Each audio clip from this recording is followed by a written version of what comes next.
Well, What does that even mean? What do if you a mean caveman, you don't believe everything that he draws? I don't because understand this question.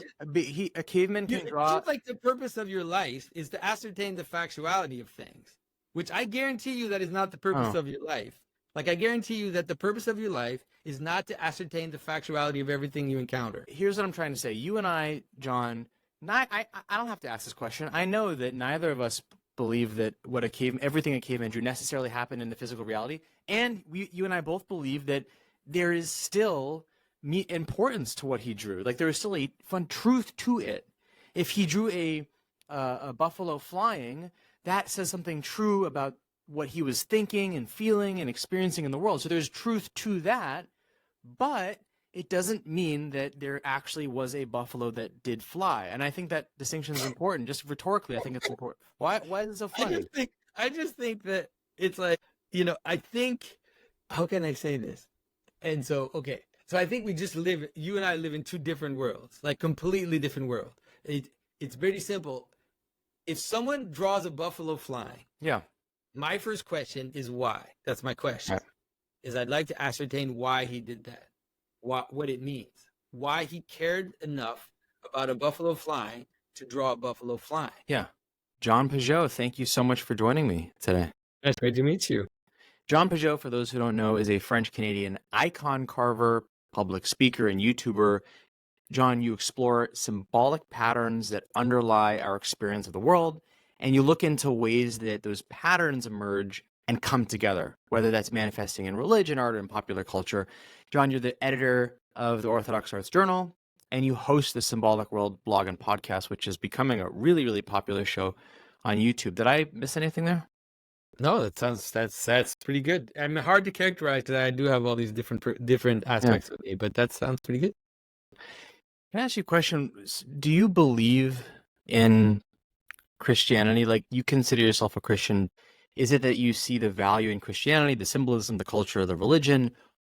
Or is it that you believe the Bible is divine, that Christ was a real person who died and was resurrected, so on and so forth? That's not an or, right? It's an and. It's not an or, right? It's an and, right? So is it? Yeah, I mean, is it or is it both, or is it one or the other for you? No, it's both. Sounds like it's both.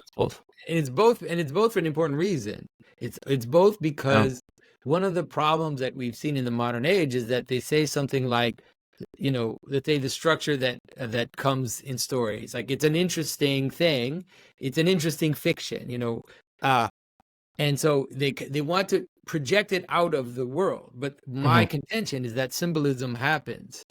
That is, that the very happen of an event is perceived through the lens by which the Bible stories were written. There's the very fact that you can conceive of the flow of time, and you can cut it into sections that you care about and attend to, is the same structure as the Bible. So the idea that those things that are the highest form of the pattern, let's say the Bible stories, or let's say the story of Christ, that it's so completely crazy that it would happen. It's like, why is it crazy that it would happen if it's the pattern of reality?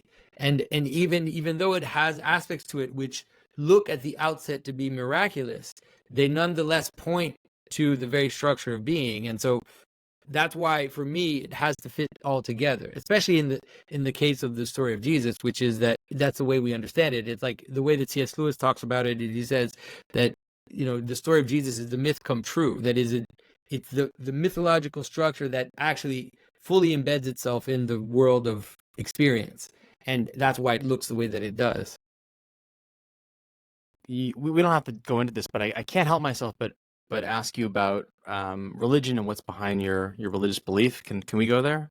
Sure. Are you sick of that? Are you sick of? No. I'm always I don't happy want to be. I can edit out this No, that's fine. this little talk right here, but I don't want to catch you off guard. Do you mind if I press you? Like, I don't want to take up the whole call with this, but okay, because I can't help myself. So here's my question: how do you know that that the creation of the Bible was divine and that the stories are a reflection of reality? How do you know that's the case, and that it's not the case that humans wrote it over generation, and that that the Bible was divinely inspired and not just written by humans and made up? It is written by humans. How do you know it's not made up stories? Well, Okay. The first thing to say is that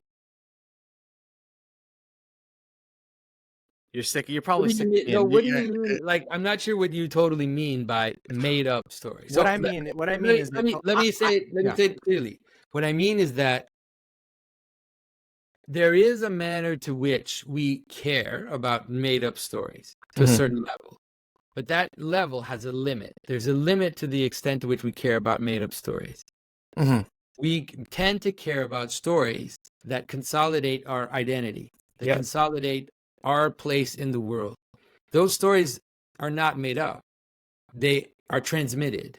And in their transmission, it is possible that they change, but they're not someone who one day sat down and made up a story. They are a memory that gets contracted over time, right? So it's like the memory gets contracted for reasons that we could talk about. But the idea that this is someone who sat down and made up these stories, it's like you know, that's true of Star Wars, but Star Wars does not found civilizations. I mean, people Yeah. like Star Wars, but it doesn't found civilization. So stories that are told to be the origin of Yeah. people, they are the bringing together of memory and transmission express the reason why we exist together. And so the Bible stories, they necessarily have to be that, you know, not just this Bible stories, but the Iliad and the Odyssey and the Greek myths and all of these stories, they're not people who came up with them. That's not how any of this works. It is people who are telling stories that they've heard and are retelling them in a way that can be understood by the people to who they're speaking.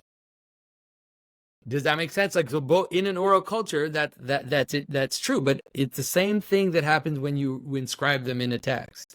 Why? So let me try to come at this question a different way. I don't know if I'm probably doing a poor job articulating it. So another way for me to kind of approach it is, how do you know Jesus Christ was a divine person that was killed and resurrected? Like whether or the talk, like my question is really, how do you know that the supernatural things described in the Bible happened? And I would imagine that your response, I don't want to speak for you, but I would imagine your response is something along the lines of, you know, if we accept the premise that the Bible is divine, then that as a premise absolutely justify, you know, that can explain how something supernatural can happen. But let me not answer the question for you. So how do you know these supernatural things, or whether we're talking about the resurrection, you know, you name it, how do you know that happened if it's supernatural? So the first thing to say is that the purpose of telling a story of a miracle is not to prove that it happened. Yeah, This I is guess I'm confused about whether a you very believe in it or not. important aspect of it. Yeah. It's a very important aspect because it's like the modern materialist and the modern secularist has completely forgotten the reason why we remember things and the reason why we say things. Mhm. You know, it's like the reason why we recount miracles is because of what they mean and also because of what they afford, and not because of we are trying to prove that it happened. You know, this. So the first reason why I care about the Yeah. miracles that are described in the Bible is because of what they afford, is because of what they reveal about reality and Yeah. what they make possible to participate in. I have no doubt that they have incredible lessons. My question is just, do you believe in them or not? And your answer, I'm not clear on your answer. My answer is yes. My answer is I do Did believe it, in. but in terms of, did they happen? Like, They did the, happened, and the way they're described is the best way you could describe them for us to care about so them and my remember them. question is, how do you know they happened? How do you know that anything happened before your Here's life? here's how so here's how you know. How do So you know that anything yeah, happened outside of your own well, experience? yeah. So we have an accepted tradition of like the reason we know We that. have an accepted tradition. Yeah, Just repeat after you because it's yeah, the yeah. same. We have sure. Like You so. trust certain authorities to No, no. consolidate Hold on. reality for you, and Let me you answer. accept what those authorities have given you to be history, to be the experience outside of yours. All experience outside of yours is mediated by trust. No, I'll be really concise because I've thought about this, and I think that the way that we know, let's say for example, that George Washington was the first president, or that Christopher Columbus sailed across the ocean, or that the Mayans had this thriving civilization, is that we have a certain threshold for evidence, and if we find a fossil of a dinosaur and then another fossil. We put them together and we say we think dinosaurs existed. And so I'm not a scientist, but the scientific process dictates that if you meet a certain threshold of evidence and that evidence has like hard defined criteria, then we know that dinosaurs existed, that the earth is round, that Christopher Columbus, all these things. And so that's the answer to your question of how do we know something existed before the lifetime? There's a threshold of evidence with the parameters set by the scientific method. And if that threshold is met, that's how we form scientific conclusions.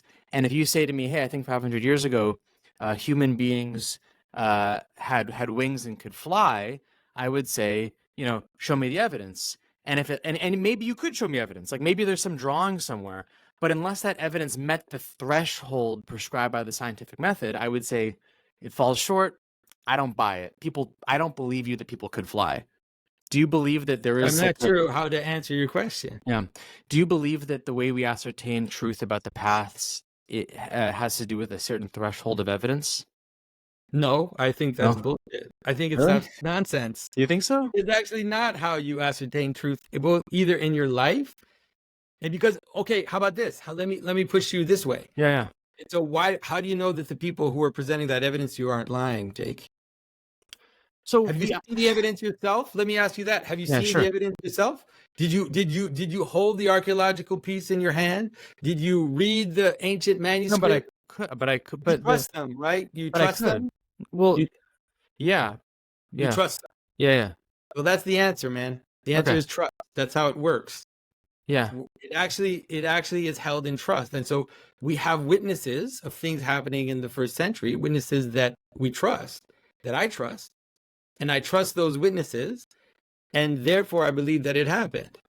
Yeah. So we have multiple witnesses that have experienced something, and I trust that it happened. Got it. And I trust it happened not because of the witnesses, but because of what it affords me. Right. Because you're confusing things together. You're confusing a raw like evaluation of a fact or an event and something which is not only a fact or an event, like, did you drop your pencil on the ground today? And then I could have filmed it or whatever. But we're talking about something which is civilization affording, which is world affording, which basically is at the origin of an entire world. Yeah. And so how can I say this? It's like, let me ask you this. So let me ask you another a question that's related to this, which is that, so for, let's say around 1,000 years, at least 1,000 years, right? Everybody in Europe believes certain things to have happened. Right. And then at some point, someone started to try to disprove that they happened. What is their motivation? To pursue truth, and if they find new information that proves it wrong, that they want to pursue the truth and what's real. And how could you do that about something that was witnessed by 12 people 2,000 years ago? If you find evidence that so for example, if 12 people 2,000 years ago said, hey, we saw a person flying with angel wings, and then you're able to somehow disprove it, but it's hard to disprove that. I mean, people say a lot of crazy things, and so that's why the threshold for whether something is true is not whether 12 people said it, it's whether there's evidence of it. But that's not how you live. That's such a lie. You're giving yourself an illusion of the way that you exist. What do you mean? So how can you prove that your wife loves you? But I'm not. So, how can you prove that? Can't. Like, no, that wait, so let me. You can't prove the things that the world that you live in is not based. Your world that you live in is based on trust, Jake. Right. It is not based on facts.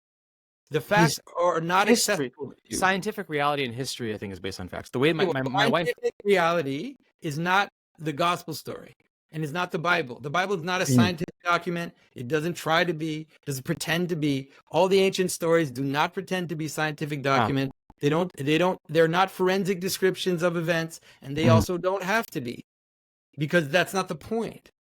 The point is not to convince, it's not to in a forensic manner, predict a phenomena the way that science is able to analyze and predict phenomena with like levels of facts that are necessary for that to happen. But that's not the world you live in. You don't live in that world. I'm not going to win this argument, right? This is I mean, And if It's you had 6 hours, I'm not going to win this argument. Respond to, by the way, I'm just sorry for this tangent. Let me first just respond to what you're saying, because I don't mean to call into question your beliefs, or I don't mean to say what you think is not important or real. Like let me take a step back and get on your side about a couple things. So I think there's tremendous value in religion. I think there's tremendous value in symbolism. I think it's hard to create a moral system in the world, and I think that having these stories and rituals is incredibly important. I think that there's like deep truth to these patterns and stories that repeat themselves. Is there something deeper about us?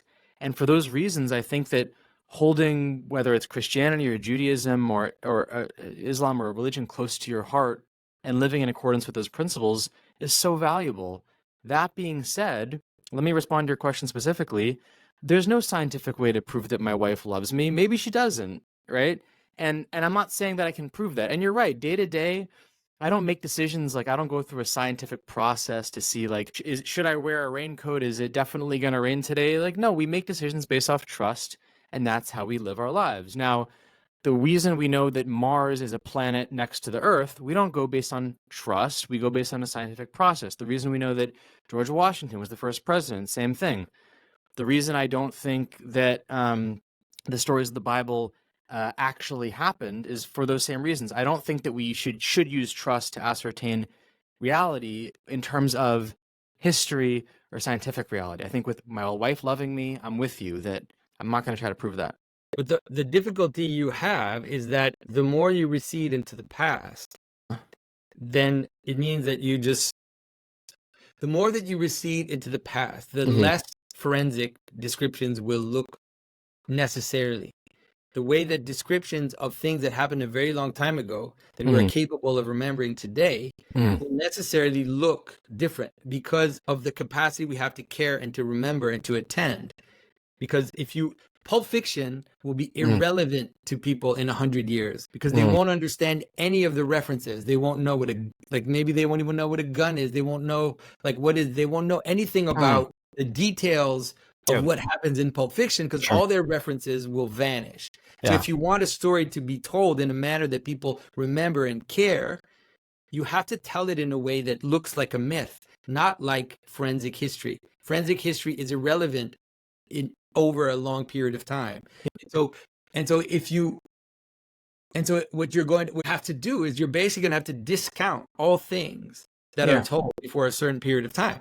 And you're going to have to completely discount it because none of them are told in a way that is good enough for modern forensic analysis to ascertain its factuality. Well, right. So if we found like for example, caveman drawings that showed a picture of people hunting a buffalo, we could say, wow, these people drew a picture of it. I don't know for sure that they hunted a buffalo, but like, why not? They had to eat. There were buffalo here. We see buffalo bones in North America. Maybe they made it up. Maybe they made it up. So they might have. They made up. They might have made it up. I give it 50-50. I'd say 50% chance they hunted the buffalo. No, I'm dead serious. I'd say 50% chance they actually hunted elk, but they wanted to hunt buffalo and they drew a picture of it because it made them seem big and strong. And so 50% chance they hunted elk and drew a picture of a buffalo because it was a nice picture, and 50% chance that picture was a reflection of reality. And so based on that cave drawing, I could say, 50-50 because the activity they're describing holds true when we look at physics, right? Humans can hunt buffalo. Now, if they drew a picture of a UFO or if they drew a picture of something supernatural, I'd say, hold on a minute. Unlike the buffalo, which we know existed in North America around this time, we don't have as much evidence that angels or demons existed in the same way we know that buffalo existed. So whatever percentage chance I think that the buffalo drawing happened, I'm going to give it 50%. The drawing of the angel or demon has got to be less than that. It has to be less than the buffalo drawing, right? For example, it has to be. So let's take angels and demons, for example, or gods, like intermediary beings. Sure. So the fact that every single culture in the entire world, or the entire history that we know of, has stories of these beings, that is not sufficient for you to think that there's at least something to consider here. I think that it's fascinating. Every human deep inside them believes has a longing for the infinite. It's a deeply human thing that we we believe in a higher power. That's innate. That's totally, people need to believe in a life after death. I think that's fundamental to human psychology. Absolutely. And Totally. so it's reflective of a truth. About human psychology, yeah. But Definitely. human psychology is not isolated from the world. It's not this thing that exists in a vacuum. It's this thing that exists in a microcosm, and it has to reflect that microcosm. Like human psychology is not something that just happened. It happened in relationship to the world. And so the idea that human psychology is completely divorced from the world. But not everything we believe and feel happens in reality. So like it's deeply human to have a longing for other people and to believe in angels and demons and God and heaven. I think that's like deeply human intrinsic, but that doesn't mean that necessarily heaven exists as evidenced by the fact that we think it does. The problem, it's like, the problem is, again, if you think that heaven or angels exist at the level of animals, then you won't find any proof of them. Right. Because you can't find proof. So it's like if I would say, I can't prove to you that truth exists. It's like, where's truth, buddy? Like, show me where truth is. Like, truth is an abstract concept. Like, but if you're talking about historical, talking about physical, angels are not physical things, and gods are not physical things. So maybe we have a misunderstanding. Maybe we're not so far apart as I think. Because so here's where I agree with you, right? Like love, you can't prove love. Like it's in your heart, right? I believe that. Okay. I would never try to prove love. I would never try to prove truth as having objective truth. John Vervaeke and I talked about this yesterday with Zen Neoplatonism, the difference between like objective and subjective. Subjective things also have truth. The way you feel is a true thing, even though you can't point to it. You know, the space inside your head is a true thing. But the distinction I'm drawing is that if you're referring to physical things, like love and truth and space inside your head are not physical things. Consciousness is not a physical thing. Heaven and hell, angels and demon seem to me to be physical things. Like Jesus Christ was a physical. Angels and demons, not physical things. Jesus Christ is in his resurrection. No Christian or probably Jew or probably Muslim believes that angels are physical things. That's why we say they're spirits. That's why we say they're intelligences. But that's Jesus being born again, that's a physical. It's a physical person. Jesus is clearly a physical being. Yeah, that is for sure. That is a different question than the existence of angels or demons. Angels and demons are not physical beings. They are agentic intelligences that act on us they act on us in ways that we recognize when we see the coherence of patterns that is acting on humans. So you can actually notice that everybody in America seems to think that America exists. But I can't point to it. Where's America? Right. There is a border. But you're right. It's like it's an abstract thing. Is it the people? How can an American who's not in America thinks he's an American? I agree. It would be silly for me to try to prove the existence or absence of of non-physical things. But I thought a lot of the supernatural things you're talking about are inherently physical. Like That's a ridiculous thing. That's a ridiculous idea. The idea that supernatural is physical. Then why? What does that even mean? I don't even know what that would mean. I mean, what is a supernatural thing? Then like the parting of the parting of the Red Sea, that would be physical. The resurrection of Christ would be physical. The talking serpent is physical. So miracles are events in the world for sure, but they're not can I say this? They're not supernatural in the sense that they have to have happened in the world. Like so it's like if something that we find difficult to explain happens, it has to have happened. And so the miracles are, how can I say this? Miracles are not just freak events. The best way to understand miracles is to understand that they are things happening in the world that are showing a level of meaning that is higher than the one we're used to seeing.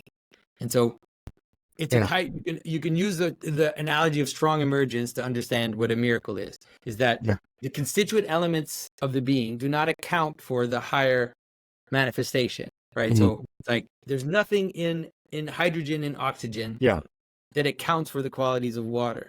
Sure. So that's a miracle. That's a miracle because the water talking serpent, that's physical, right? Well, yeah, of course, the talking serpent is physical, but that's like go into Genesis, man. That's a difficult one. Like going into Genesis is a difficult one because that's an old story. My only point, and hopefully my last point, because I hate to drag you into this, is my final point is we're both in agreement that it's silly for me to try to prove or disprove something non-physical like love or truth, anything like that. And then my point was, okay, but I think when it comes to physical things, events, people, history, then we're allowed to say things like, is this true or not? And then you were saying, well, angels and demons are not physical. What are you talking about? And so the point I'm trying to make now is that I'm referring specifically to, pick whatever example you want, Jesus, serpent, whatever you want. When it comes to physical things, we're not talking about love anymore. We're talking about something physical. And I'm saying, maybe I've lost myself here. But you see what I'm saying? There's a distinction between like angels, demons versus is a physical thing that I'm saying. Like a miracle. You're talking specifically about miracles. If the cavemen drew understand, right? photos of people flying, I would say I'm not They convinced. did. I'm pretty sure they did, by the And way. I would say I'm not convinced. They saw a bird, they had a rock, and they stretched it into the wall. Maybe there was a flying person, but my point is that drawing on the wall, that ain't sufficient. So, like okay, that so- ain't not sufficient. So a caveman draws humans Yeah, like little sticks, yeah. and then he draws a human. He draws a being flying in the air. Would you You believe think it's anything a he drew? forensic description of you think it's a forensic description of a physical event, even though he draws humans like little sticks. Because What I'm you're not a saying, little stick, by Do the you way. believe You know everything that. the caveman's gonna draw? You My don't believe goodness. everything he's gonna. You don't believe everything he's gonna draw, right? What does that even mean? What do If you a mean? caveman- You don't believe everything that he draws? I don't understand this question. A caveman can It draw. seems like the purpose of your life is to ascertain the factuality of things, which I guarantee you that is not the purpose Oh. of your life. Like, I guarantee you that the purpose of your life is not to ascertain the factuality of everything you encounter. No, okay. If he and I keep saying, oh, this is the final point, because here's what I'm trying to say. You and I, John, I don't have to ask this question. I know that neither of us believe that everything a caveman drew necessarily happened in the physical reality, and you and I both believe that there is still importance to what he drew. Like there is still a fun truth to it. If he drew a buffalo flying, that says something true about what he was thinking and feeling and experiencing in the world. So there's truth to that, but it doesn't mean that there actually was a buffalo that did fly. And I think that distinction is important. Just rhetorically, I think it's important. Why is it so funny? I just think that it's like, I think, how can I say this? And so, okay. So I think you and I live in two different worlds, like completely different worlds. It's pretty simple. If someone draws a buffalo flying, Yeah. my first question is why? That's my question. Right. Is I'd like to ascertain why he did that, what it means, why he cared enough about a buffalo flying to draw a buffalo flying. Yeah. So what's important is the meaning. Yes. I cannot ascertain what happened 10,000 years ago. Right. I have no way of doing that. Right. And so why would I try to ascertain? What I'm interested in is what it means. Got it. So, maybe that's I most misunderstood. I misunderstood the whole point. I agree with you that it's important and that there's meaning behind him drawing a buffalo that's flying. Let me be really clear. I agree with you that that says something about the person who drew it and his understanding of his So circumstance, what do the you world. think it would mean to draw a buffalo flying? I think it could say a lot. I don't know, but I have to think about it. But it definitely means something. It definitely means something about what he's thinking, what he's feeling. Maybe he sees the buffalo as being powerful or transcendent, or maybe he wishes the buffalo flew, or I don't know. But it's not irrelevant. I think there's meaning, like you're saying. Yeah, there is, Yeah. and that's it's far more important than ascertaining the factuality of the thing. Definitely. Because it's like you're going to run into I see a what wall, you're- like a nonstop wall, Yeah. in terms of what it is that you want for your life. It's like, Yeah. No, we have to value things based on, and by the way, this might be a whole rhetorical argument. I agree that what people believe and draw and write is important. I think there's a lot of importance to the Bible. Maybe this distinction is not essential, but me saying, "Oh, I don't believe the stories actually happened," maybe doesn't prevent me from appreciating and learning from the stories and deriving significant value from it. Lots of people who practice Judaism, for example, don't take the stories literally, but they still gain tremendous value from the tradition, the culture, the history. And that's kind of the camp I see myself in personally, is like, and maybe you and I are not so far apart, where I don't disagree that there's a fundamental truth to depictions of these things. I just call into question whether they actually happened, but maybe that distinction doesn't matter. Like, who cares if it happened or not? Because We can never prove it. And what matters was what it was intended by that depiction, right? I mean, I'm trying to meet you where you I are. understand what you're saying. Okay, so Yeah. let me I'm trying to find where your position is actually. And so this is maybe where I find it okay. So when you describe an event, Yeah. right, you're always describing it for a purpose. Okay. Yeah. Right. And so the manner in which you describe it will change depending on the purpose that you have. And the way that you remember it will also change depending on the purpose you have. Yeah. So the best thing to do with the Bible stories is to take what's there. You just take what's there. Yeah. When you as soon as people start to ask what really happened, okay, so what really happened in Egypt? Did the Egyptians did the Israelites really live as slaves in Egypt? And did they really? And so then what they end up doing, and you see it with like all these crazy theologians, is they come up with like what really happened in history. And so now they're like, well, maybe the Israelites were a bunch of slaves that escaped from Egypt and like started this little civilization. So they have all these theories about what could have really happened historically. Yeah. And so it's like, then you've lost why the story was written in the first place. I agree with, but nobody cares about it. But John, can't I say, like, let's say and this is where we're going to be in agreement, is like, I should be able to say, hey guys, listen, I ain't trying to convince you whether this happened or not. What I'm trying to convince you is that there's a deep truth and importance to it, because I don't want to lose the 30% of people who are going to say, oh, if this didn't happen, I don't want to talk about it. I want to tell them, listen, don't worry about whether this happened or not. There's importance to the stories and to the Bible, and forget about, I guess I'd rather say, let's forget about whether it historically happened or not, and let's focus on the meaning of it, rather than trying to convince people that it did happen in reality. And I think you'd agree, because I think what you're saying is that it doesn't matter as much whether. How can I say this? Like, it does matter to some extent, because of the idea that it's not someone who sat around and made up the story. Yeah, right? The story is handed down and remembered. And that it signifies, let's say, the origin of your people. So like a good example would be the parting of the Red Sea, right? And Passover, right? It's like, you say, well, it didn't happen, right? There isn't really Passover. Like this is just someone made that up, you know? And so I just want to warn you that that's a very dangerous act it's a very dangerous direction to go when Passover is the foundation of your religion. A lot of Jews, I think I can say this and not get in trouble. A lot of Jews don't believe in it literally. Jews, they don't believe that it happened. But one of the problems is that they believe that the only things that happen are things that can be forensically described. Yeah. So let me, because I keep wanting to respond, but let me transition, John, back to the first question I asked. Yeah. Try to redeem your impression of me in the next 16 minutes, and before I ruin your day completely.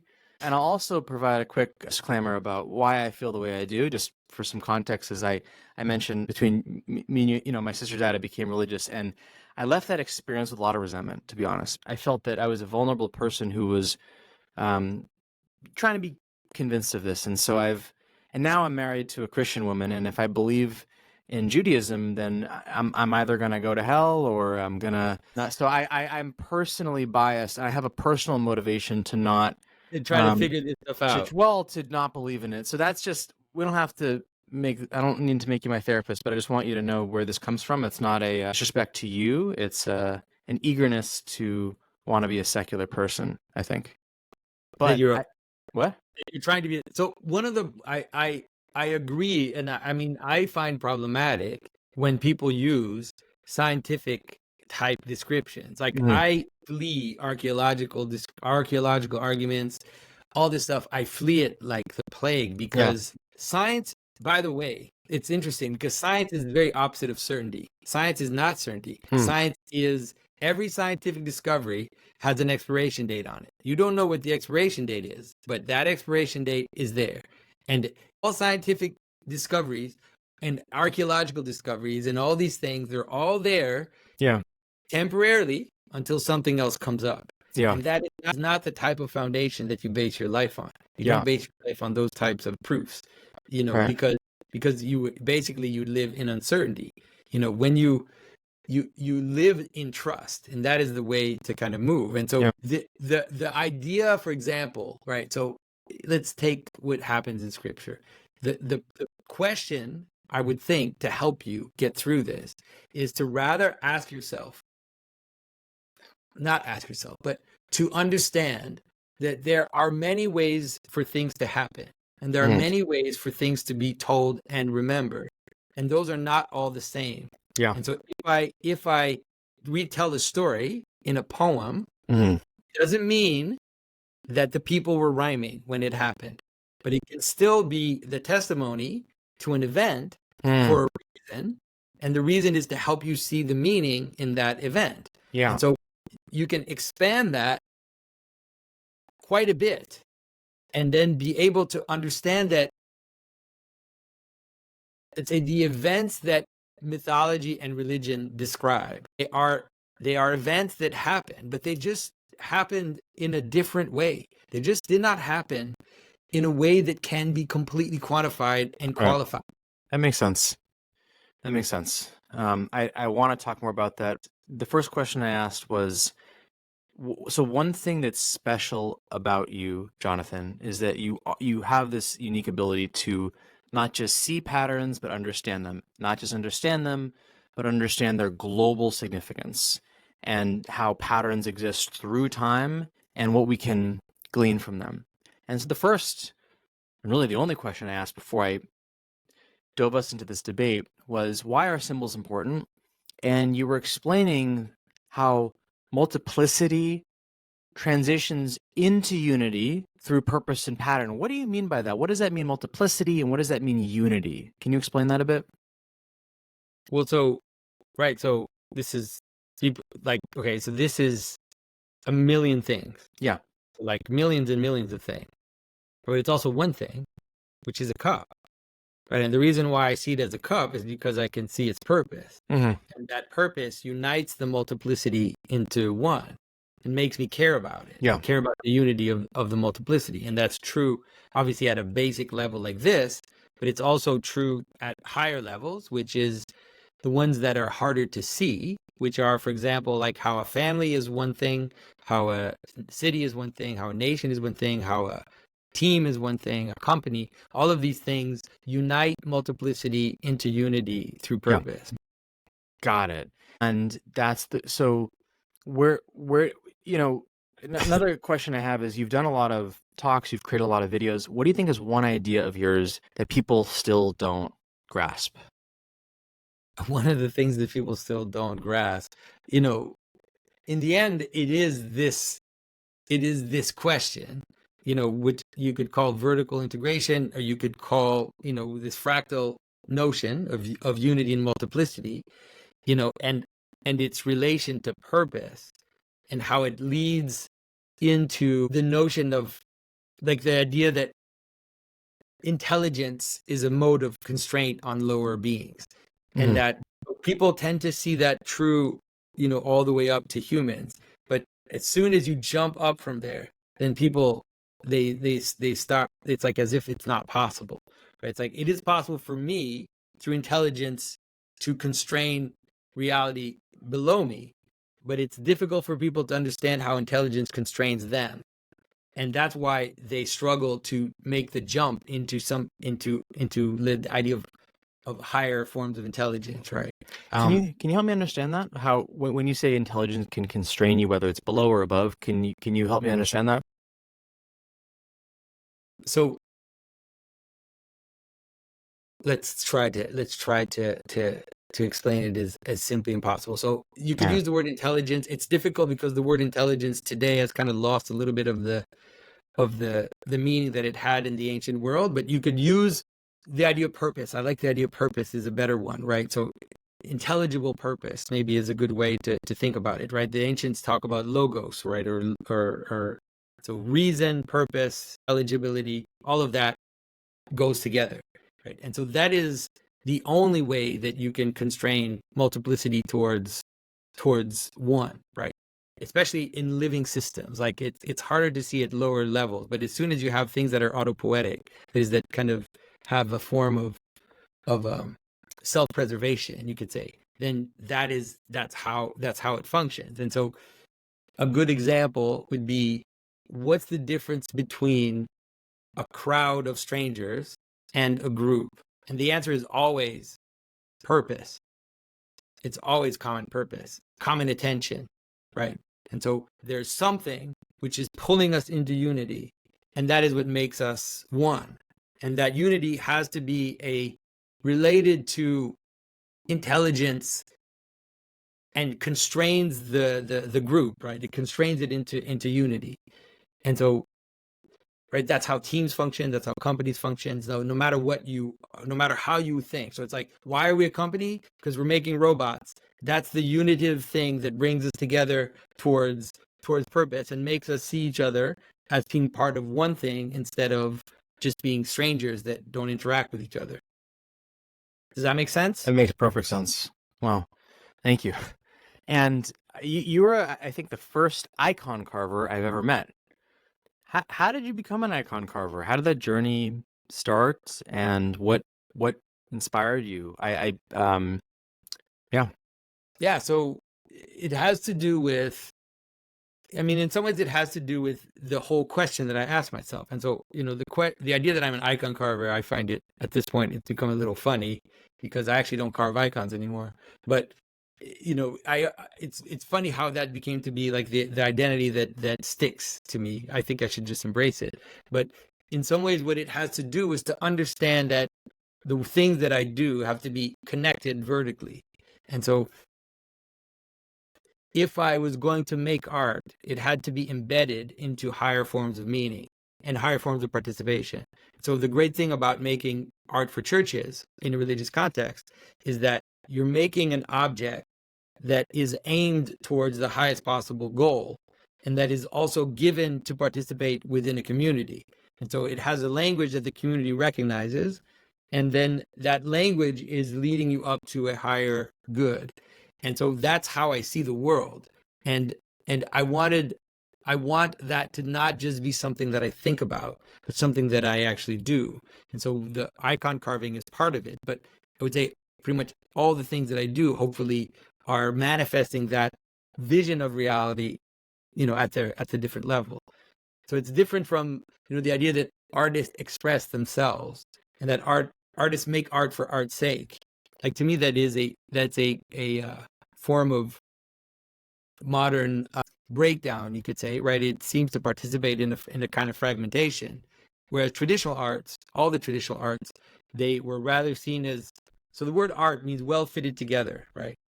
The Latin word for art. And what it means is that you take a bunch of multiplicity, right? So I take stones, and I take my skill, and I take tools, and I take a thing, and I join them together towards a purpose.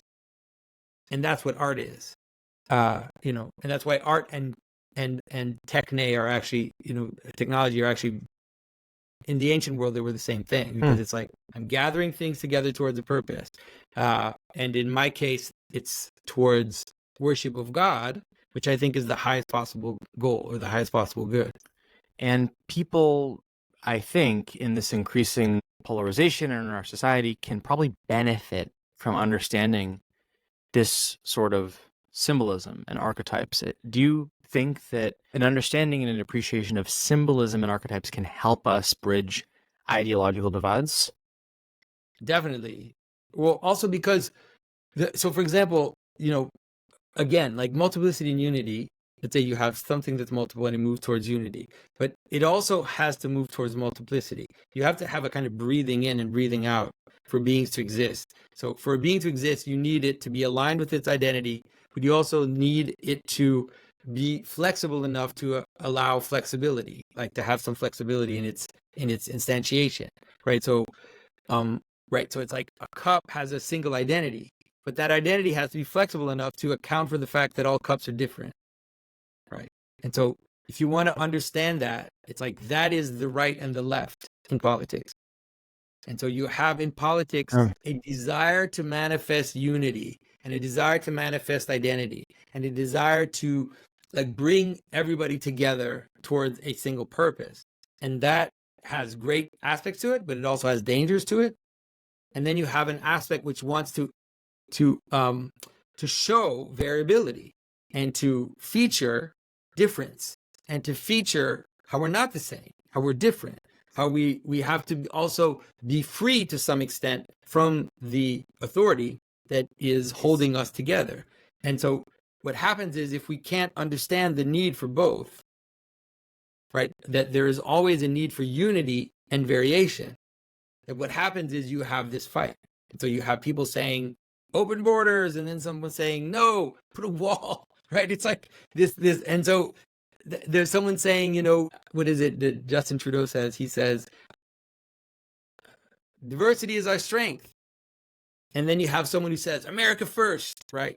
And so it's like, or Canada first, right? So it's like, you can see that one is saying identity, one, we need something to bind us together. And the other is saying, well, watch out, that binding might be too severe. So we also need to express variability. And so what symbolism, an aspect of symbolism is always the capacity to play or to see between those two aspects of a being, how there is the pattern and then there's also the variation on the pattern. And without that, then we're stuck in a war between the two sides. So how do you, with your perspective as an icon carver and a symbolism expert, right, how do you see and interpret these stark political, ideological differences that are happening? Like, what's going on? Well, it has to do in some ways with the lack of normal hierarchy, like in terms of perception, in terms of participation. Whereas, you know, one of the things that has happened since the Enlightenment especially is the idea that we have to free ourselves, types of authority. We have to free ourselves from religion, we have to free ourselves from state, we have to free ourselves from this and that, from the king, from all these things. And so what that leads to is forms of idiosyncrasy, right? So it's like we need to free ourselves and now we have idiosyncrasy. But that idiosyncrasy, the world actually has to be a balance of the two. So once you have the things moving towards idiosyncrasy, what it does secretly is that it calls for tyranny at the same time.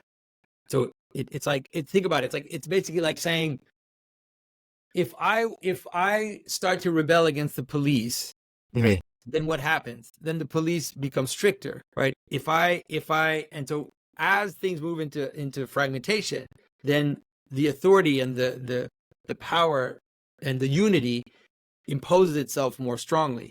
And so that's what happens. You see it split. And then of course you can understand once it starts to split and it stops dancing, then both are right. Because on the one hand, you have the police that used to be like Joe, you know, from that I grew up with, that I went to high school with, and is now like the local sheriff, to basically an armed SWAT team with semi-automatics that is wearing stuff on over their face that I don't even see them, who's now coming in, you know, to break up the riot. And so you can see like this split where you have these two extremes manifesting themselves together. And so that's the problem, is that the dance was broken. And once the dance is broken, it's very difficult once the pendulum starts swinging, it's really hard to slow it down. It's not impossible, but it's very difficult to slow it down. When you say dance, what do you mean by dance? What I mean is it's like breathing in and breathing out, right? You can't just breathe in. Mm-hmm. So you can't just breathe out. So you have to move. So there's a beautiful poem by Rumi, who's a Sufi poet, who talks about, he says, you know, if you keep the hand always open, if you keep the hand always closed, you're paralyzed. But he said, life is the gentle opening and closing of the hands, like the wings of a butterfly. Wow. That is the movement between unity and multiplicity. It's a kind of dance where you are careful not to go too far into one to the other. Is the lesson there that we should all be more flexible in understanding the full picture and not holding so tightly to our preconceptions? Is that part of the message, perhaps? I mean, to have a larger perception, maybe, like to be able to perceive the reason, at least perceive the reason for my enemy, right? Yeah. And not mean that you have to agree with your enemy, but it's like to perceive the reason for why my enemy is acting the way they are in political terms. I think Yeah. that could be very helpful. Absolutely. Final question. What do you hope that people can learn or understand about symbolism? If there's one thing, what do you want people to know or appreciate?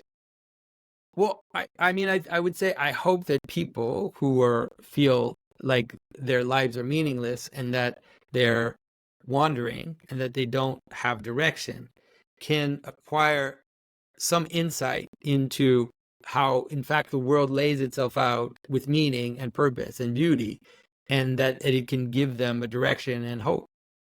Awesome. John, thanks so much for your time. I'm going to end the recording and then